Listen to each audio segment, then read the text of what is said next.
We still do 7 NUFC Matters shows for free a week. But if you want to support the channel, there are a few ways of doing it.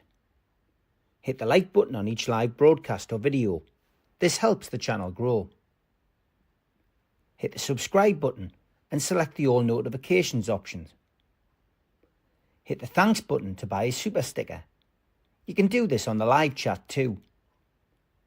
You can also join our Patreon page or buy us a coffee at the link in all of our video descriptions below. We are also looking for sponsors.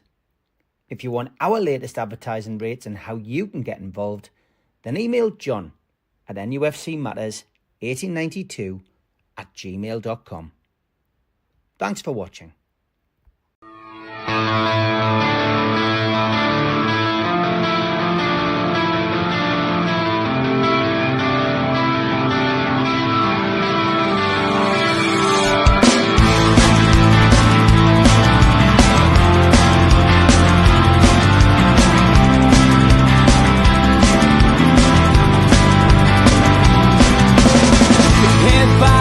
Critics attack. It feels like I've been talking to myself again. But it's the only way you're ever gonna learn. You look back and it's all in the past. I'm dwelling on the thoughts I cannot say to you. If I don't say the words, then maybe it's not true. And it feels alright when they come and say to you, you're the only thing that makes us all believe. And it feels alright where the worlds collide. Manipulation stands to make us break. What time is that coming over you? You wish it upon a star. You wish it on a star. You are, you are, you are. You fight back, it's an all-out attack. It feels like I've been taken on the world's machine. Because I want it more than anyone can dream. You look back and it's all in the past. You tell me how you live by all the things you do. Well, you can be yourself, but maybe I'm not you. And it feels alright when they come and say to you, you're the only thing that makes us all.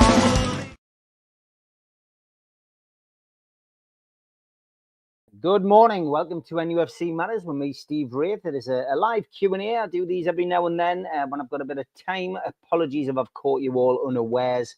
It was scheduled for 12:30, but I managed to get in and do it a little bit earlier. I've got a busy day today. But you know the script. Get your questions in the chat. Can be about anything. And I can't always guarantee that I'll be able to answer them. But go for it. If you've got any burning questions or any daft questions you want to ask, stick them in the chat and I'll get through them over the next hour. I always start by saying good morning to everybody who's in the chat. Good morning to Roger, to Les, to Derek, who's got a few days off work. Morning to Kevin, Blue Rhythm Boy as well. Welcome all. Hope everybody's fit and well. Newcastle United news. And first of all, I guess we've got to say congratulations, haven't we, to Tino Livramento. England under-21s will attempt to defend their European under-21 championship title on Saturday. Gives us all something to watch. They beat Netherlands last night in Bratislava. It was a 2-1 semi-final win. Tino played the full 90 minutes at right back. Former Newcastle United midfielder Elliot Anderson provided the assist for Harvey Elliott to score the first of his 2 goals last night. So that means that Tino Livramento has now got the chance to emulate club colleague Anthony Gordon, who was part of England's winning 2023 squad, of course. Standing in Tino and England's way will be Germany. They beat France 3-0 in the second semi-final. If you're interested in watching that game on Saturday, and let's face it, who wouldn't be? The final takes place 8 o'clock kickoff UK time, and it will be live on terrestrial TV on Channel 4. Other news, not a great deal of transfer activity yet, as we know, but things I'm sure will hot up once the 30th of June passes and we see a few outgoings and a few incomings. I'm convinced of that. We also signed early in the window Antonio Cordero. He is, of course, an integral part of the Spanish squad, and he will be playing for the under-19s, who are Spain's.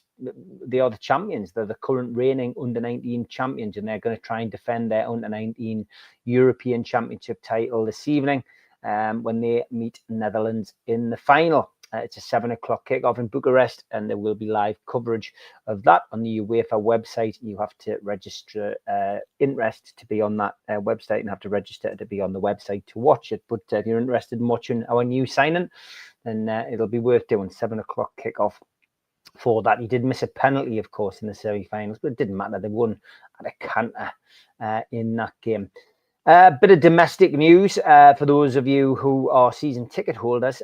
Don't forget that the deadline for signing up for the cup matches, which is, of course, the Champions League, the FA Cup and the Carabao Cup fixtures at St James's Park in the coming season, you must enroll, as you did last year, for which cup competitions you want to go to. It's a fairly easy process. It took me 5 minutes to get my tickets sorted. I've obviously enrolled for all 3 cup competitions, but some of you can pick and choose. Some of you might want to go to the Champions League and nothing else. There is a little bit in the terms and conditions which does say that signing up for these cup competitions and attending all of them doesn't guarantee a ticket for the final. I'm pretty sure, and I couldn't swear on my life with it, but I'm pretty sure that wasn't in last year, but it's definitely in the terms and conditions this time round. Thank you to Steve Hasty for pointing that out. But yes, the enrolment must be complete by tomorrow, June the 27th at 5 o'clock, and that is, as Newcastle have stipulated, a very hard deadline with no exceptions. If you are struggling to opt in, lots of people have problems with technology, of course, and sometimes there is a glitch on people's phones or computers. You can ring the box office. That is a number which you need, and it's 0344 372 1892, and that's 0344 372 1892, and you can contact the club from 10 o'clock in the morning until 5 o'clock at night every weekday. The ticket office in the Milburn stand is only open for personal callers, and I believe that was only open yesterday 10 to 5, so won't be open today or tomorrow. So why that is, I'm not sure. Anyone, of course, who doesn't sign up to the tickets, there's no guarantee of any seat for a home tie in the competition that they don't opt into, and the sales window will open alongside that of club members. Pricing, incidentally, for the 2 domestic cup competitions is unchanged from 2024-25 season. So that's £35 and £30 for FA Cup home ties, and £25 and £20 for Carabao Cup home games at St James's Park. FA Cup and Carabao Cup payments will be taken within 7 days of a home game being confirmed. Champions League costs have gone up. They are £70 and £60, as opposed to £60 and £55 when we were last in the competition. Regardless of when Newcastle's Champions League home games are staged, payments will be taken for those tickets on the first day of July, so only a few days for the first payment to come out. Then subsequently August, September and October. So there you go. That's all the information that's coming out of St James's Park. Rumour mill is in overdrive, and ultimately the Evening Chronicle more or less saying that the Trafford deal could be done sooner rather than later. That's Burnley's goalkeeper, of course, for those of you who've been living under a rock, because Burnley have signed Max Weiss from Karl Schur in a £4.3 million deal, and he's a promising German goalkeeper who's arrived. He played 34 matches for his current club in the second Bundesliga, and Scott Parker, of course, the Burnley manager, has made him the latest Burnley signing. So for us, that means now we have a chance, I guess, of going in maybe for one of our main targets, and it would be nice to get him over the line nice and early. So fingers crossed. In other stories, it's not worth really giving them a great deal of credence because we don't know 100% if these stories are true. But the Elanga one won't go away. Newcastle alleged to have put in a £45 million bid for Elanga and it was rejected. Talk of them potentially going back in with another deal, another offer. Sorry, it has all the hallmarks of what happened with Mark Gahey, that doesn't it?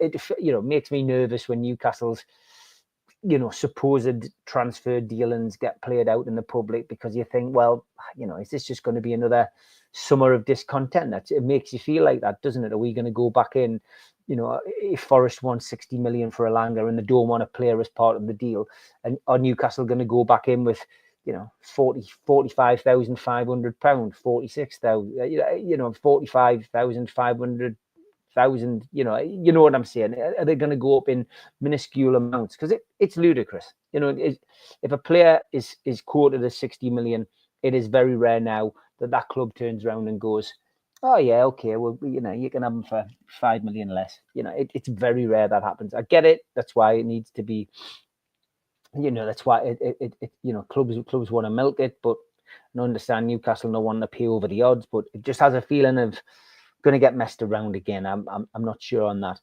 One player who I mentioned last season, Jonathan David, I'd love to see. Still no news on Jonathan David. As far as a transfer is concerned. Of course, his wages could be an issue. Who knows? But is he going to be somebody who is on the move and could be looking at Newcastle? I don't know. Other names being chucked into the mix this morning: Borussia Dortmund, Karim Adeyemi. Of course, another centre forward. Kudus still keeps getting linked from West Ham. Johan Bakayoko of PSV is being named as a potential alternative.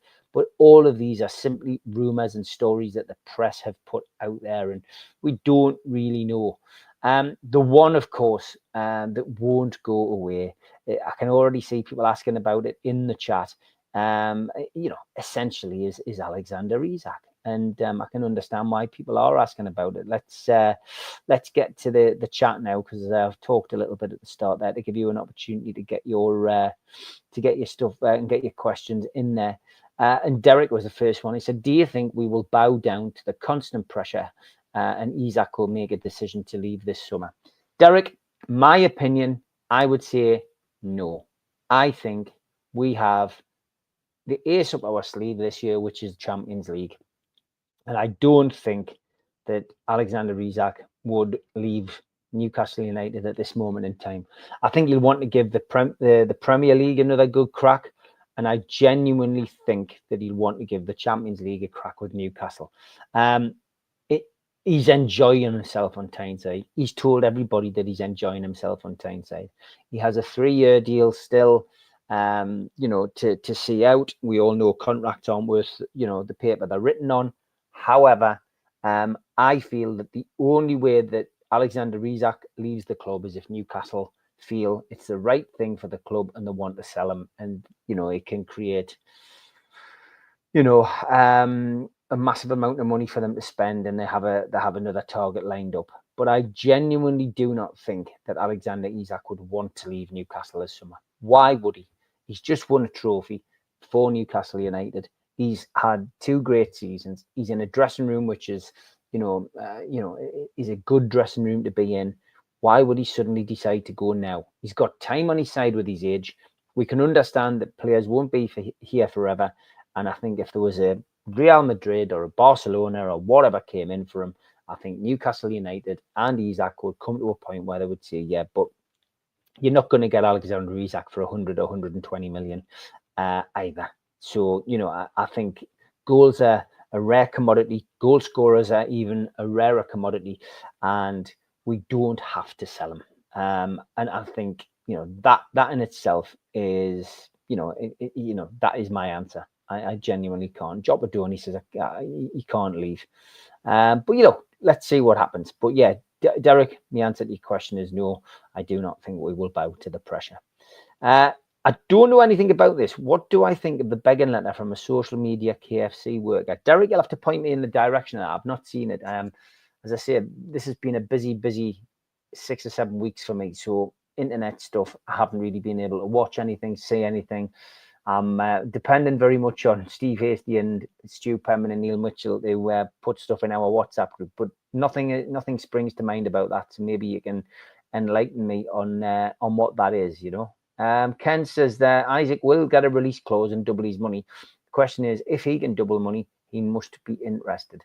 I look, at the end of the day, Ken, he's a footballer. He doesn't have any ties to Newcastle in sense of emotional ties. We know that there's been all this problem off the pitch with players' houses being, burgled and stuff like that. That's going to unsettle people. Of course it is. But if we're talking about football, ultimately, he will want to stay at Newcastle, I think. He loves the manager. He loves the players around him. And I genuinely feel that Newcastle United and Alexander Isak will be together next season. All right. Thank you, Derek. He wrote an open begging letter to sell Isak. That's just ridiculous. I've never seen it. I'll have to have a look at that. That's crazy. Maybe that's a one for the amigos and the professionals when we do them on Sunday, because we're joining the shows up again this weekend. David says, great session with Jonas last night. Big Darren was there briefly and gave Mozza a wave. That must have been something online, was it, David, with Jonas via the club? Never saw that advertised. I couldn't have done it anyway, but I'm glad it was a good night. Great stuff. Yeah, Jonas is top lad. Blue Rhythm Boy says, do you expect us to kick on and win more trophies? I don't. We've won one domestic trophy in 70 years. Football heritage applies, and more importantly, until PSR rules change, we won't be able to hope for more. It's an interesting question, that. Do I expect Newcastle to win something next season? Let's narrow it down to that, Blue Rhythm Boy. I don't think Newcastle will win a trophy next season. Do I expect Newcastle to win another trophy in the next 2 years? I would say yes. I think Newcastle will have a good run in the Cups, including the Champions League, but I don't think Newcastle will win silverware this year. And that will be disappointing because of what happened last season. But I feel that we'll have to find our feet again. I would change my mind if the signings are of a certain level and we sign the players that we need in those key areas and they're all established first team players. I will certainly change my mind. But at this moment in time, with the squad that we have and with the lack of big name players coming in at this, bear in mind the transfer window is open the 1st of September, so I'm not being critical of the club. But I think it will be very difficult to be active on all fronts. The easiest cup for anyone to win is that Carabao Cup. We did it the hard way last year. I'd say Newcastle would like to win that again, but where do the priorities lie? Where do Eddie's priorities lie? Of course, he'll come out and tell us that he wants to win everything, but in his own mind, where do his priorities lie? And where do the owners' priorities lie? We all know that they want to be number one, but you've got to be realistic. Liverpool have won the league and have invested heavily already. Man City have improved their squad. Winning the league at this moment in time, unless the worlds align, the planets align, and we have a Leicester moment, then the best we can hope for is finishing in the Champions League position. League Cup is winnable, but the pressure will be immense because we won it last season. FA Cup is the one I would love to target because of our history within the FA Cup and because it's another domestic trophy and considered to be a better domestic trophy, of course, than the League Cup. I would focus on that. And I'd love to have a long run in the Champions League. And because of the new format in the Champions League, Newcastle United have a chance, like everybody, to get further than they did last time. So for me personally, I don't think we will win a cup, but I do think we will qualify for Europe. Will it be the Champions League? It really depends on who we sign. It really, really does. So interesting story, interesting season last season, but it's a big opportunity for Newcastle to progress. But do we kick on and win more trophies? I think yes, but not next season. Okay, get your questions in because that's what this show relies on.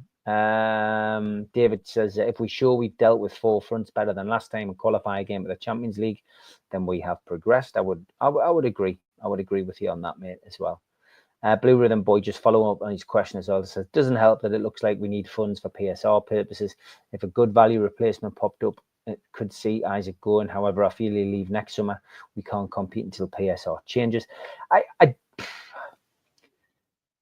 It depends what happens this season. I think if Newcastle were to get Champions League but didn't win a trophy this season, but then he renegotiates his contract, Isak renegotiates his contract and gets a pay rise, I still think we could see him here next year as well.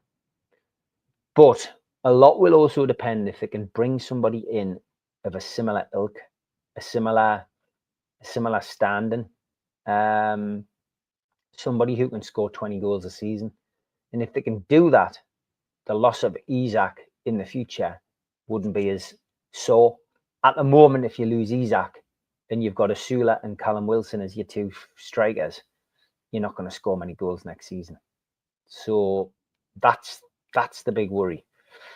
But at the moment, he's our player, and I don't think he's going anywhere at all. Craig says, do people think the Premier League will continue when the country goes full communist? Oh, God. We very rarely talk about politics on here, Craig. Obviously, when we had Ian Mearns on, we did get a tiny bit of flack from people because he was on the channel, because he's obviously aligned with, or was aligned back in the day with the Labour Party as an MP. You know, there's bigger things than football, Craig, isn't there? I guess that's the point you're trying to make. You know, and the state of the world and the state of the planet at the moment is very concerning. I sometimes live my life in a bubble and just try not to watch it, but it's very difficult because of what's going on. But will the Premier League continue? I think the Americans will have something to say about that, mate. I think the Americans will. It might not be the Premier League as we know it, though. Roger, are our target positions still the same? Do you have any idea on those who aren't legit targets? Sorry, there are many. The answer is no, Roger. I've got absolutely no idea what is going on in the transfer market with Newcastle United. And it's why NUFC Matters very, very, very rarely talks about the transfers. Ben Jacobs, we get him on the show really to try and give a journalist's point of view. I mean, we have Gibbo on, obviously, more or less 9 months of the season. We've had other journalists on here in the past, Ross Gregory, of course, Liam Kennedy, but they all just give their opinion.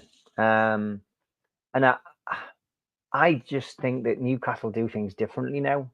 I genuinely don't think that anybody has a Scooby-Doo what on earth is going on in Newcastle's transfer world. And even the information that maybe some journalists pick up from what they would consider a good source might be leading them up the garden path, and deliberately so.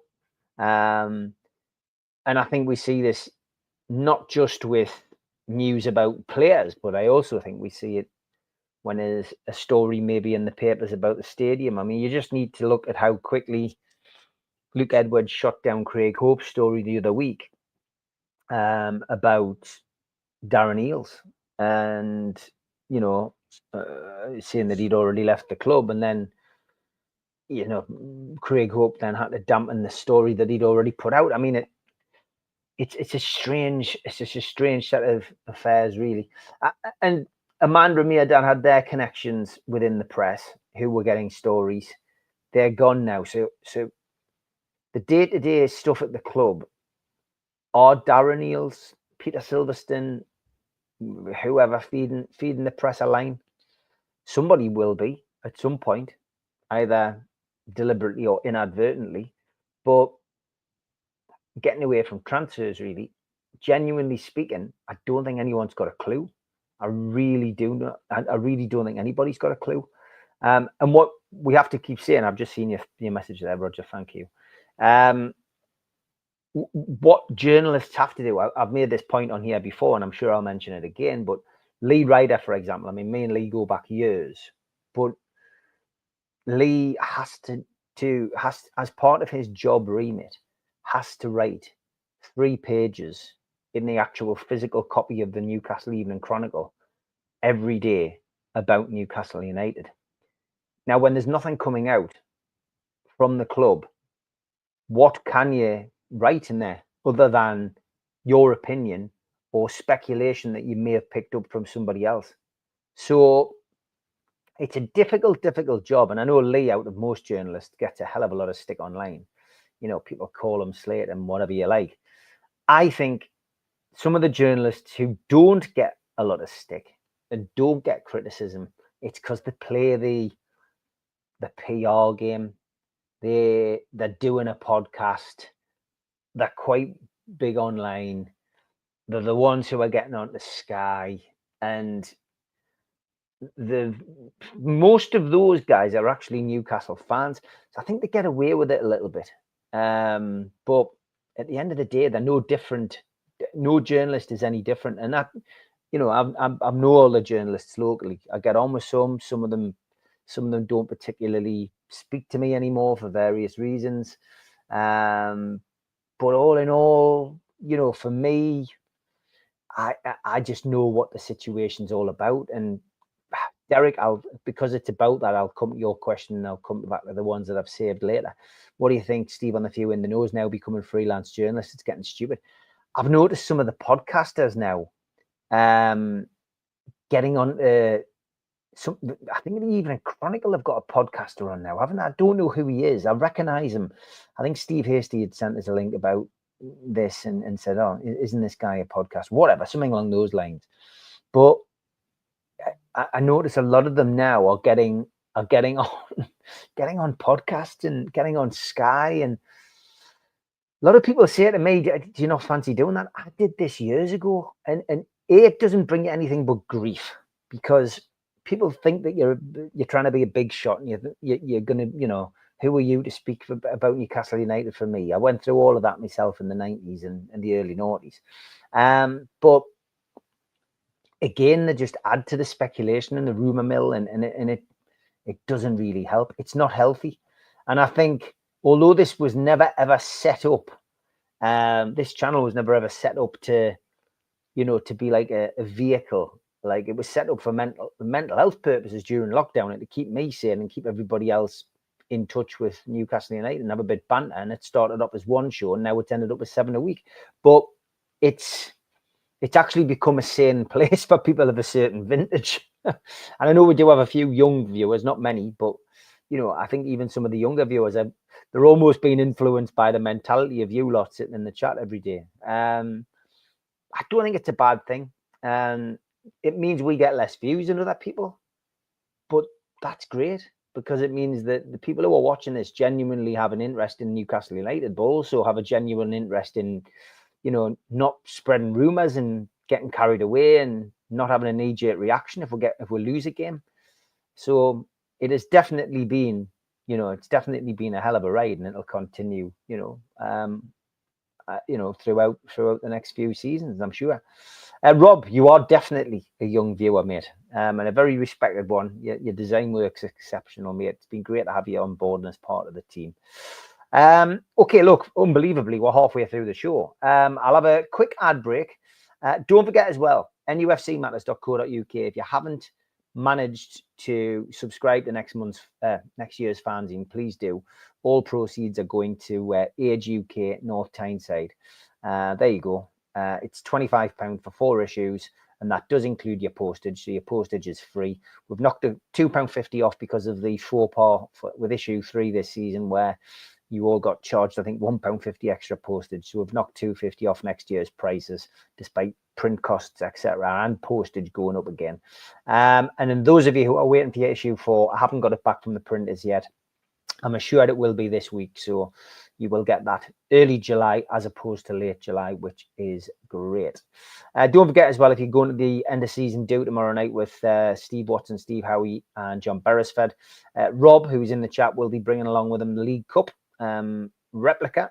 So if you want a photograph of yourself with a replica of the League Cup, stick something in the box for charity, and Rob will be there to help you get your photo with it. Keep an eye out for him. He'll be the one with the silver trophy. And end of July as well, I'll have a new poster for this, but we do now have a prize for this. So there's going to be a screening of the League Cup final at the Tyneside Irish Centre on Friday, the 25th of July, 7 o'clock. It's free entry. It's limited to 100 tickets for NUFC Matters viewers. And everyone who enters this will get a chance to win a framed replica Carabao Cup medal. So the only downside of that is you must be there on the night for the draw. And essentially, from our perspective, that means we can hand the prize over to you. It won't be delivered. You can't pick it up. You must be at the event on the night time. There's going to be a shop there with quite a few signed shirts and bits and bobs to buy. And, it'll be a cracking night, just a chance really to watch, watch the final game with a lot of the people who watch the show. But obviously, we're not charging you to come, and you've got a chance of winning something, which is fantastic. And thanks to Danny Mitchell as well. He has sent us over a few bits and bobs that he is selling. So if you go onto Newcastle, if you go into our shop now, nufcmatterspodcast.co.uk, there's a whole host of pictures from the cup run and the final, etc. A couple there signed by Tonali and Harvey Barnes. That one's signed by all three players, Tino Livramento, Alexander Isak and Jacob Murphy. And we've got one there of Anthony Gordon at Arsenal, signed by Anthony Gordon. And there's a few signed shirts left. We've got this classic Carabao Cup final replica shirt, signed by the two goal scorers in the final, Dan Burn and Alexander Isak. And Anthony Gordon, of course, scored in both legs of the semi-final. Signed Carabao Cup shirt signed by Anthony Gordon on the back. So there's a few new bits and bobs on the shop. Got a few old school pictures as well of the likes of Supermark and Shearer, etc. All around about the 30 quid mark. So if you want to get on our shop, nufcmatters.co.uk, you will be able to maybe bag yourself a bargain. Okay, quick ad break, back after this. A big thanks to all our sponsors, Skips and Bins. You can find them at their website, skipsandbins.com. Contact them at www.skipsandbins.com/contact. Say hello to low-cost waste disposal with pay-as-you-go and contract waste management. A big thanks to Mr. Vicky's Sauces, handmade in Cumbria. You can find them at their website, mrvickys.co.uk. Email info@mrvickys.co.uk or telephone 01768 210 102. Thanks to our fanzine sponsor, United Group Travel. There are no strangers on our tours, just friends you haven't met yet. 2 crew driver and courier, local family company, 3-star plus quality hotels and no interchanges. Hot and cold snacks and drinks available on the coach, all excursions included. Their website, unitedgrouptravel.com. Email beverly.ugtl@gmail.com. Telephone 01670 632 460 or 0791 666 4174. Just £30 per person deposit. Thanks to Media Arts for all the help with the technical side of things. And if you like listening to us as a podcast, you can go to Sports Social Podcast Network or to iTunes, Spotify, or other podcast providers. If you want to support the show, then hit the subscribe button. It's free. We do 7 shows a week. Hit the little thumb up under the video, which is the like button, or click share to share to your social media. You can also join the channel on YouTube by hitting the join button for as little as $1.99 a month. If you want to become an NUFC Matters member, you can go to nufcmatters.co.uk. It's a £25 one-off fee. You get your pen, you get your badge, a key ring, you get your beer mat and your fridge magnet and your membership card, nufcmatters.co.uk for that. And we have an event early next year, 13th of February 2026, an evening with Beardsley, Waddle and Gascoigne takes place at the Tyne Theatre and Opera House. To buy your tickets for that event, go to the box office 0191 243 1171 or Tyne Theatre and Opera House.uk. And a big thanks to Rob, who said he can have the league trophy replica at the cup final screening too. That's very kind of you, Rob. Cheers, mate. Yes, Mitch has landed. He has arrived in the UK, so Mitch will be at the end of season due tomorrow. Rob's going to be down there as well from Talk of the Tune. Steve Hasty will be there. Bill Corcoran will be popping in, of course, from the food bank. And Big Darren, George is going to be there. I think George is going to get up and do a little talk about dementia as well. So, yeah.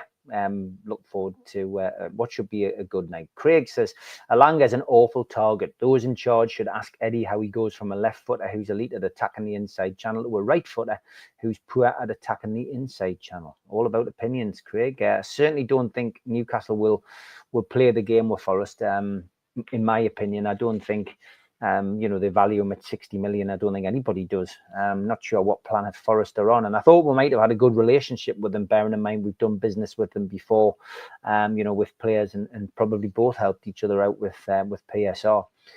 Blue Ribbon Boy says, what's your thoughts on the modern game, Steve? All becomes sterile. We love the tune, but looking beyond that, the game's gone. I agree with you. From me, ultimately, it's... it's that proverbial balloon that hasn't burst yet. I did a fanzine intro in the 90s saying that Sky's bubble would burst at one point, and where does that leave all of us, but it hasn't burst yet. And I think the Premier League's more exciting than it was, but I think the game in general it's going to be Americanized. That's my big worry. With all of these American owners coming in, I do genuinely see the day where it'll be 4 quarters, more ad breaks, VAR breaks, ad breaks with VAR, entertainment at half time, and I'm not talking about a brass band and dogs jumping through hoops. It'll be like, the latest DJ or something like that, stand in the middle of the pitch, and it'll be, popcorn and ice cream and, big gallons of pop on. I worry about it, but I might not be here to see that. It's just a strange scenario. But yeah, I'm with you, Blue Rhythm Boy. It's not the game that I fell in love with. That's for certain. Craig doesn't see us finishing in the top 7 next year. It's going to be difficult, and I don't think any of us can predict until the 1st of September, and we know where we are with the ins and outs. I think Newcastle finishing in any European position would be welcome. I think failure to finish in a European place would make our lives difficult, keeping a hold of certain players. But let's see where we're at on the 1st of September before we make a prediction. Is probably where I'm going to be. And I know I'll probably end up asking everybody in August, where do you see us finishing? But is it fair to ask anybody where we're going to finish until the transfer window closes? I'm not so sure. A 7th place in the league and an FA Cup would be amazing, financially getting out of the Champions League group stage. Yeah, Roger, it's a big season again because it's the new season. But one thing's for sure, it'll be better than anything under Mike Ashley. Give or take the Alan Pardew season, maybe. And even that just seems like a dream. Jopadoni agrees with me that the FA Cup would be great. Craig says, I get the feeling we're looking at players the manager likes over players the team and squad need. Again, it's difficult to say what we're doing because really nobody knows, Craig. Nobody knows at all. And I know you are trying to make light of the situation. It is crazy, not just in this country, mate, but across the world. Jopadoni has got a question for us. He says, I've got a question. You do have less hair than me, but what skin conditioner do you use? You look great for a 70-year-old. It's a classic. You know what?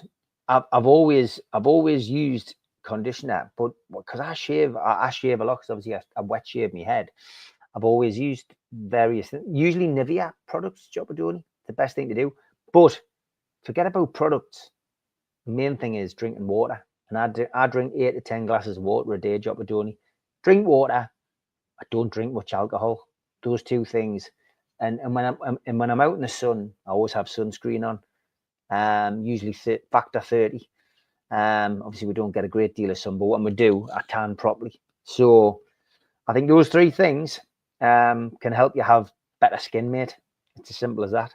I won't make this a regular feature on the show, though, Jopadoni. So you've got your answer. Derek says we've no longer got moles in the club. It's all about media speculation now. Yeah, there was definitely moles in the club. I mean, we knew one of them very well. He's no longer at the club, but yeah, there has always been people giving out information. There's definitely still one in there, but they don't give you half as much as we got off the previous one. And I very rarely say anything that I get told. I just, I keep it to myself. Me and Steve Hasty and Mitchell have a chat, but it's not worth the trouble it causes, Derek. And especially if it's incorrect information, you're suddenly left with egg on your face. Paul Patterson says, if some fans are in for disappointment if they think we're going to sign 5 players, centre back, backup striker, right winger, and Trafford will be it. Signing loads of players doesn't work. 4 players is only one short. I know you said 5+, but 4 players is about right. I think that's up. I think for this window is what we need. Don't forget the window opens again in January, briefly, if we needed to make a signing.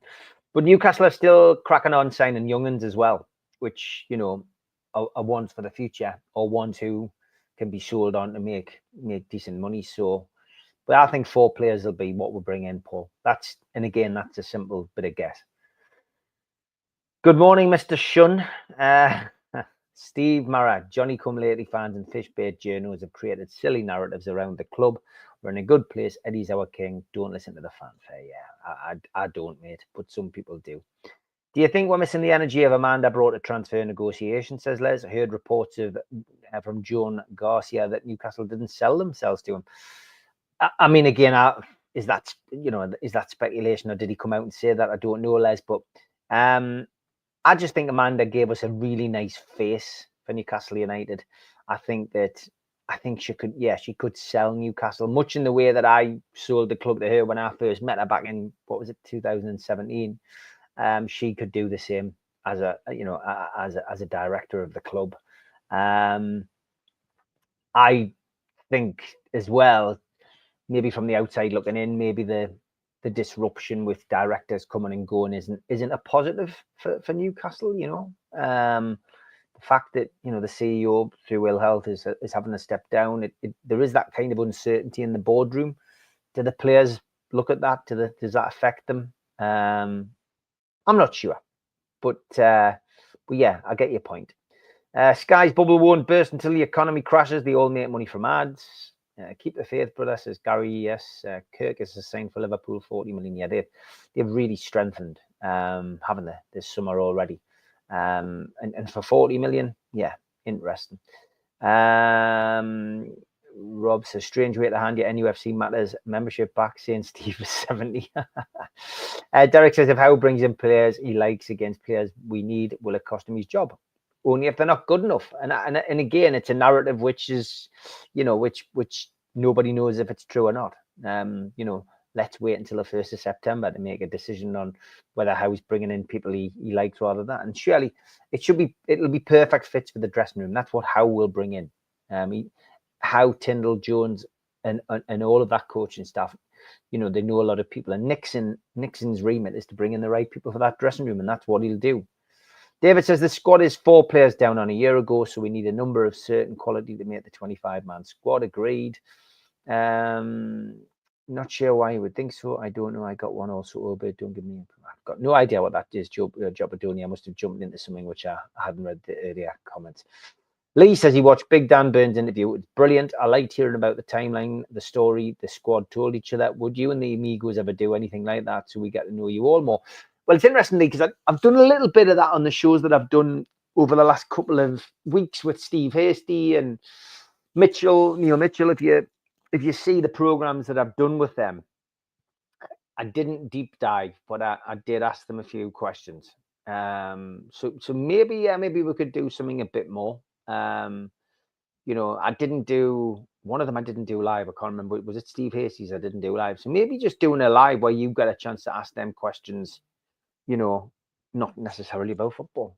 But I know what'll happen with Mitch. It'll all end up being football. So, Lee says, how did you get into acting, and what would you advise for those who wanted to get into it?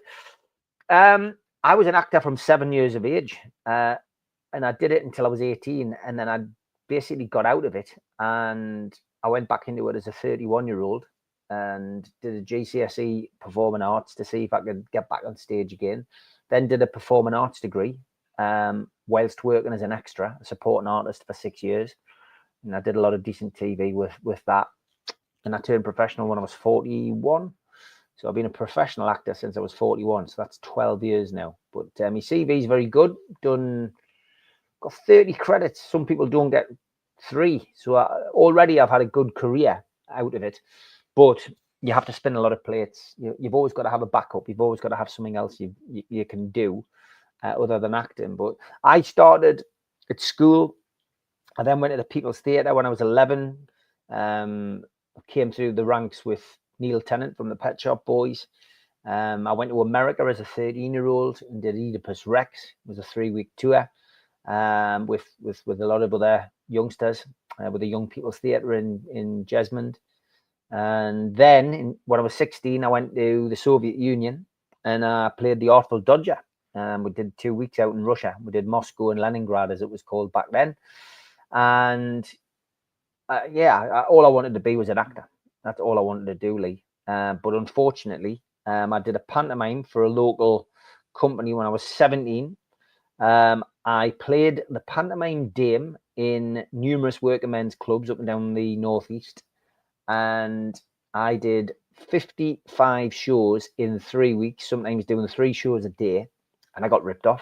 It was slave labor. We had to put the set up, do the 2-hour show, take the set down, move on to the next venue. Sometimes we were doing 3 shows a day.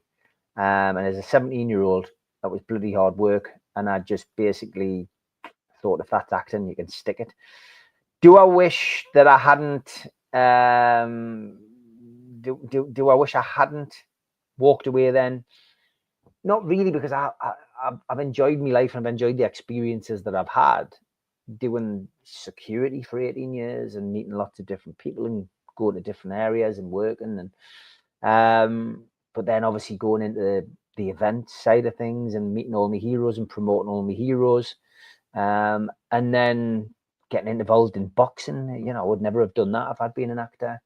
So my work, and then coming back around to acting, you're never too old, I guess. But the advice I would give people is always have a secondary job, because, you go through, sometimes you'll go through a year where you don't even get a job, unless you're lucky enough to suddenly have a big break and then the rest's history.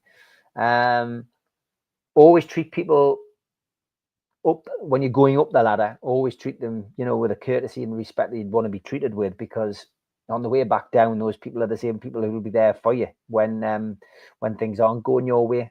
And if you're doing theatre and TV or film or whatever, learn your lines. Make sure you learn your lines. Have the respect for those other actors, because I have been involved in projects where people turn up and they haven't learned their lines, and that's disappointing. You're not showing respect for actors and any other people involved. So, but yeah, I would never put anybody off it. It's great. It's a great opportunity, and I've done a lot of theatre work already this year. Whether it's theatre, TV, whatever, I love doing it. So there you go, Lee. That's the answer to your question. Are any of the current Newcastle players going to replace your current all-time NUFC 11? If so, and who do they replace? I'm going to have to watch my programme again, Lee, to answer that. But I feel like I should squeeze Joe Linton in. And I think most people would do that because he's immense. So, yeah, I think I would have to revisit it. And I think a lot of people who did that would probably have to revisit theirs. But I'll watch it back, Lee. I'll watch it back. I have a feeling we would sign Harvey Elliott now. Would you trade for Gordon, says Omar. You know what? I'm not keen on Harvey Elliott. And I must be in a minority, Omar, because I know there's a lot of people who are saying he would be a good signing.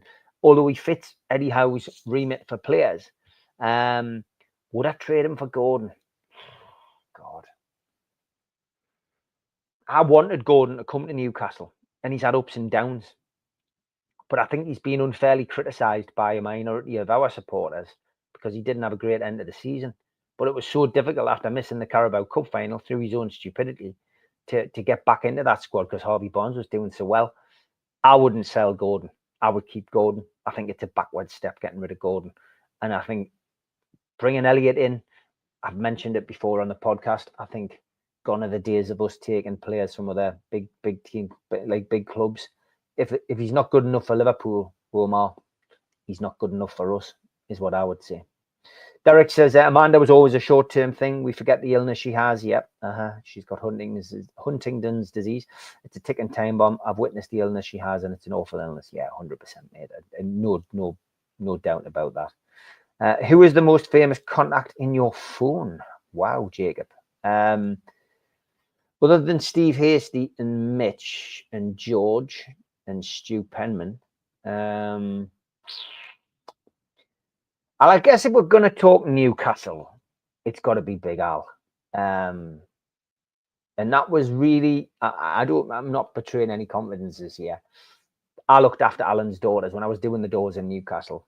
I just made sure they didn't queue to get in the nightclub that I was working at, Tiger, but I also made sure that they got in a taxi when they went home. And I was just doing my job.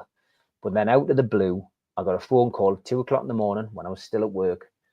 And it was from Big Al, to just thanking us for looking after his daughters. And if I ever needed anything, just to give him a shout. And that's how we ended up doing talkings together. So simple as that, really. So I would say, from a Newcastle perspective, it has got to be Alan Shearer. Closely followed by Peter Beardsley, because he's my favourite player.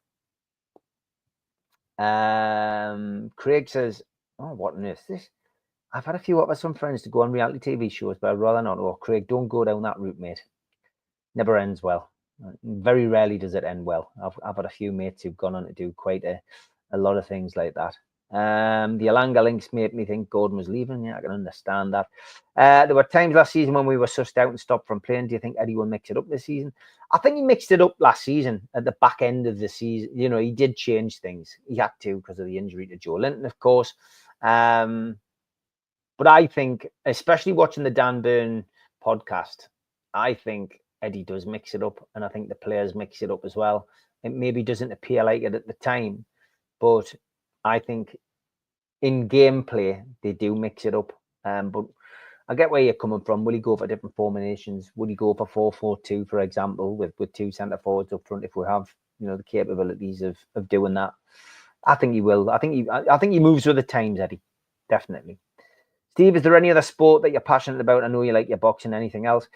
Yeah, boxing and football, although boxing goes through boxing's ups and downs. I mean, especially when I was promoting and managing in boxing. For me personally, I spent more time watching boxing than I'd ever done. But it goes through ups and downs, boxing. And at the moment, I think it's on a downward spiral. We've lost a lot of the big names and the excitement that builds with them. And I think since Eddie lost the contract with Sky, I don't think it's been as good. So other sports I'm passionate about. It's a very good question, because for me, there isn't any other sport that I would say I watch on a regular basis. I can't get away with cricket live. I do like the Ashes, but so you rule cricket out, because the Ashes is like, you know, those one-off kind of test matches and games. You know, I've worked in the darts industry. I helped run the Scandinavian Darts Association for 12 months with Danny Cox. So I do enjoy the darts, but again, that's better on TV. So I'd say darts and snooker, mate. Darts and snooker, and I'm not passionate about them, but I probably enjoy them. And I do enjoy watching Wimbledon when it gets down to the business end of the tournament. But yeah, football and boxing, mate. That's it, really. Derek says, Gordon's the one player I would sacrifice to give us more spending power, I'm afraid. Okay. And Jacob says, of course, the NUFC matter team come first, but the story of Big Al is pretty awesome. Yeah, and I mean, that a lot of people have a pop at Alan, you know, and they don't know him. They just hear a half-cooked story about him, and then they make it a fact. But nah, Alan is, if you have Alan's trust, he's, you know, the rest is history. Thoughts on Tuchel's start as England manager? More of the same, or do you expect he'll go one better than Southgate? I feel sorry for him. I think it was a daft appointment, and it shouldn't be the case that if you're German, you're going to get judged right from the off. But this is where we're at with Tuchel. You know, you can already see tabloid newspapers, they very rarely sell papers these days, but it almost has that kind of turnip on the head with Graham Taylor kind of feel about it, and he hasn't even had 5 minutes in the job. I think we'll see more of the same. He's I don't know why he took the job. It cannot be money. There cannot be a fortune in this, although the manager probably gets a hell of a lot more than the players get. But I just find it a strange appointment. I think it'll be more of the same, and I think he'll end up getting binned sooner rather than later. I don't think he was the first choice. I'm pretty sure they wanted Eddie Howe, but it's just I don't think he's going to get a chance with a media blue rhythm boy at all. Spike Milligan, Roger. Palmeiras is excellent as well, mind. That's my kind of poetry. And most of you know I do a poem a day these days. I did it last year and I've done it this year. And I'll stick a limerick out or a poem. Sometimes it's a serious one. Sometimes it's a laugh. And I just enjoy doing it because I like writing. It just gets us off to the good start of the day. So for instance, I seen some vandalism on the high level bridge the other day, and it just said United King Doom. So I'll get an idea for a poem. So I wrote this one on 2 days ago. Read all about it. What's in the news? Others' opinions, rhetoric, or views. So many channels on our TVs, different agendas to confuse you and me. Just ignore all the news. Don't dance to their tune. Make the best of your life in United King Doom. There you go. And then I'll write a daft limerick. So obviously we were talking on the fans forum on Monday, and for some reason Darren in Iran was made into some kind of joke or whatever. Now where did I put it? Oh yes, there it is. So this was about, we couldn't call him Darren, I called him Dan instead. There is a tight man called Dan who saves money whenever he can. Late last night, he got a cheap flight and he's ended up in Iran. So that you get the gist anyway. But yeah, Spike Milligan and Palmeiras, mate. That's my favourite poets. Do you think Alan would come on to NUFC Matters to talk about last season and maybe his thoughts on the future of Newcastle? No, Jacob, is the honest answer. He does his own things. He does his own podcast. I've had him on here twice. He's come on and he's talked about various things. And I think if it was about his charity and, stuff where he needs promoting, he'd come on and he'd ask a few questions. But he's still one of those people who, he can charge a lot of money for doing that. And I think if he comes on one podcast, he'd have to go on them all. That's the mindset. And I wouldn't even ask him. And it's very similar to Peter. Peter's gone on bits and bobs. Peter's quite reserved and, I wouldn't say shy, but, again, it's about keeping off these kind of things. Because if you do one, you have to do a load and it just becomes a bit of a nightmare. But yeah, we might get a few of the ex-players back on. I know, there's a few players have been on in the past, but a lot of them are doing it for COVID and those purposes. So, but yeah, the answer is no on Alan, and I wouldn't ask him, Jacob, really, unless it was something which was going to be beneficial for him. Growing up in the 80s and 90s, room boxing with me, Tyson, Leonard, Hagler, Hearns, Eubank, Ben, totally spoiled. I mean, Tyson was my favourite at the time, I've got to be honest. Would like to hear Shearer give his true perspective about Sir Bobby's departure. Yeah, I'm sure he'd do that at some point. Yeah, I do like John Cooper Clarke, David. Yeah, he is good as well. I mean, it's a different type of poetry. But yeah, he is good. Jopadoni says he walked out the Mom Kerr suite, saw her hubby, and he smiled so nicely. I felt like friends. Saw her in the stand. She smiled like a 10-time lottery winner. Must be Amanda Meerdad. Getting back early. Ryder can't ask a proper question and writes negativity. Try and get him on here and put it to bed. He won't come on because of the connection to the Chronicle. I've asked him a few times and he won't come on. Some of these journalists couldn't find a story in a library. Summertime's always speculation and rumour time. It's mad how people hang off every word. Ornstein and Romano say it, top wafflers. They just spend their life basically like looking through the internet, translating things from other newspapers and sticking them out there. And then when they know the deal's definitely done, going, putting out here we go. But yeah, I mean, it's no different to reading the Chronicle, reading the Chronicle or reading any other paper, to be honest. Thank you, Davey. Thank you, mate. Tommy the Hitman Hearns was my favourite. Those battles between Leonard, Duran, Hagler and Hearns were epic. Yeah, they were great. The Chronicle it's run by Reach, isn't it? No, I don't like talk sport and I don't listen to it. Blue Rhythm Boy. I think everyone is tired of paper talk, especially Isak. I'm disappointed we bid for Elanga. No way a Premier team would sell a low ball offer. I want us getting more creative signings and unknown, and I think we probably will. Better quality discussions on NUFC matters. Thank you, Derek. Quick question from EPL players. Quick question from me. The end of season events can kid attend. What's the difference between the VIP ticket and the standard? The VIPs get a photo on stage on your own camera and you can get something signed. It's as simple as that. There's only been, I think, 29 VIP tickets sold. So there's not a lot of people. They'll get called up on the stage and just the opportunity to get a photograph. So it's as simple as that, really. And yes, kids can attend. Jaeger bomb shares are going through the roof on the footsie. That's because Mitch has arrived. And that's what I said earlier, Paul. The Elanga saga is turning into the 2025, the 2025 version of Gahey. It would be great if Tino returns with the winner's medal for the Euros. I think he'll really kick on the season. Yeah, I would agree. And of course, Lewis Hall is back to fitness as well. Any other questions? Let's just double check that I haven't missed anybody's questions out. I think I've got everybody. Stephen Nutkin late on here, but interesting here. Kev, the resident coach, regarding Newcastle, our new owners keep things very close to their chest, and we should acknowledge this. That's why they are who they are. Yeah, I would agree, mate, as well. Yeah, Kev, if you haven't watched that, it was a great chat. It was good. It's good to get Kev on. Really. Yes, I am on IMDb, mate. I am. You'll be able to see what I've been in on there. And yeah, cartel clubs pushing agendas. We've heard it all before. Malcolm's fine, Jacob. The last time I spoke to Gibbo, he said that Malcolm, all being well, should be back on the show in August. That would be 11 months since he's been on the podcast. But all being well, he should be back in August. And Gibbo will be back on in July, of course, on his own. So that will be great. But Malcolm is... I don't know whether he's had the operation yet. I stopped texting him, to be honest, because I wasn't getting an answer. I was texting his Mrs. Carol. She was getting back to us intermittently.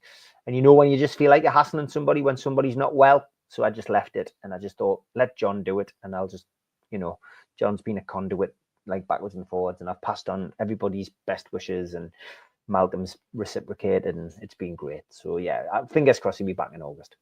I hope we're going down a different route, but all we can do is debate those linked at the minute. Yeah, you're right, Craig. Nothing wrong with debate. Just don't speculate and create a noise in the media or podcasts, and tell lies, I guess.